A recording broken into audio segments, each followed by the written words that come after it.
Pernah kepikiran nggak sih, kenapa negara yang kita kenal sebagai Korea itu namanya bisa macam-macam? Nah, kali ini kita bakal kupas tuntas misteri di balik identitas yang terbelah ini. Oke, kita langsung aja ke intinya ya. Pertanyaan utamanya tuh ini. Gimana ceritanya dua negara yang satu semenanjung, satu bahasa, satu budaya, kok bisa-bisanya nggak sepakat soal nama negara mereka sendiri? Jawabannya ternyata terkubur jauh di dalam sejarah. Kalau sekarang, perbedaannya jelas banget. Di selatan, mereka menyebut diri mereka Hanguk. Tapi coba lihat ke utara. Mereka pakainya Choson. Dua nama, tapi satu semenanjung. Dan ini, ya, bukan cuma soal kata-kata loh. Ini cerminan identitas, politik, dan sejarah yang pecah. Nah, buat mencain teka-teki zaman sekarang ini, kita harus jalan-jalan ke masa lalu. Yuk, kita mundur ribuan tahun buat cari tahu dari mana sih asalnya dua nama ini, Joseon dan Han.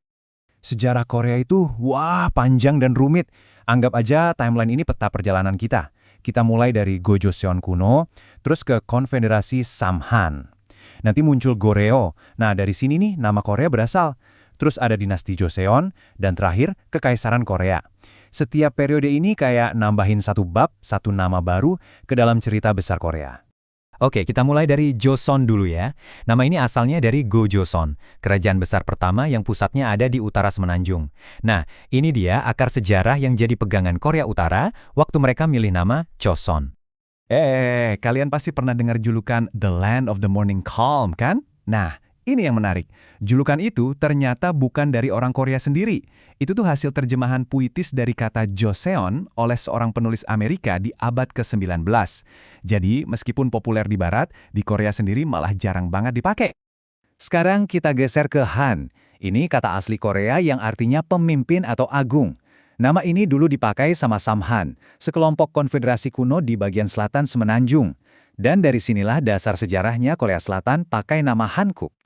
Oke, jadi kita udah punya Joseon dari utara dan Han dari selatan. Tapi, tunggu sebentar. Terus nama Korea yang kita semua tahu ini datangnya dari mana dong? Nah, untuk jawab itu, kita harus lihat ke periode yang lain lagi.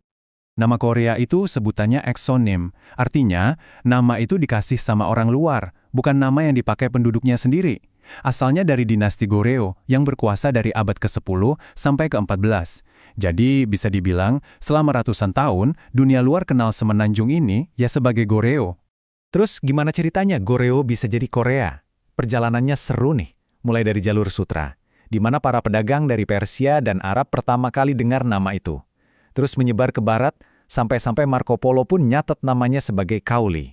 Nah, dari situ para pedagang Eropa mulai pakai dan pelan-pelan namanya berevolusi jadi Korea yang kita kenal sekarang.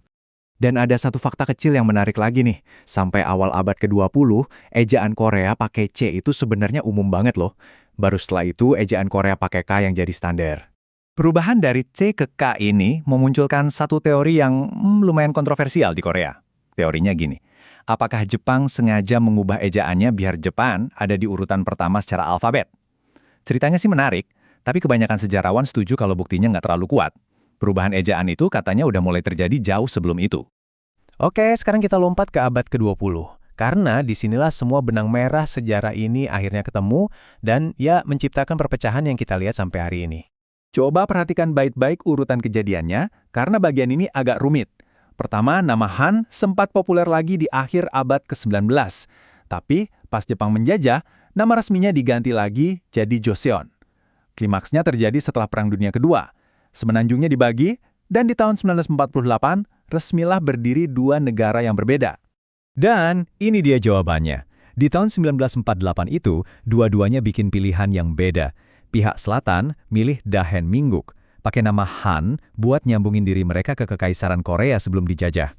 Sementara itu, utara milih Choson, justru untuk menegaskan warisan sejarah mereka yang akarnya lebih kuat di utara dan beda dari kekaisaran yang terakhir itu. Ternyata, perpecahan nama ini nggak cuma berhenti di semenanjung Korea aja loh, efeknya sampai ke cara negara-negara tetangga mereka melihat dan menyebut kedua negara ini. Lihat deh tabel ini. Ini nunjukin betapa dalamnya perpecahan itu. Orang selatan nyebut utara itu bukan, atau Han Utara. Sebaliknya, orang utara nyebut selatan Namjoseon atau Joseon Selatan. Bahkan tetangga mereka, Jepang dan Tiongkok, juga ngikutin pola ini. Mereka pakai variasi Joseon buat nyebut utara dan variasi Han buat nyebut selatan. Jadi, intinya, yang perlu kita pahami adalah ini. Perbedaan nama ini benar-benar cerminan langsung dari politik, sejarah, dan bahkan aliansi di seluruh kawasan itu. Nama-nama ini bukan sekedar label, tapi kayak potongan sejarah yang masih hidup sampai sekarang.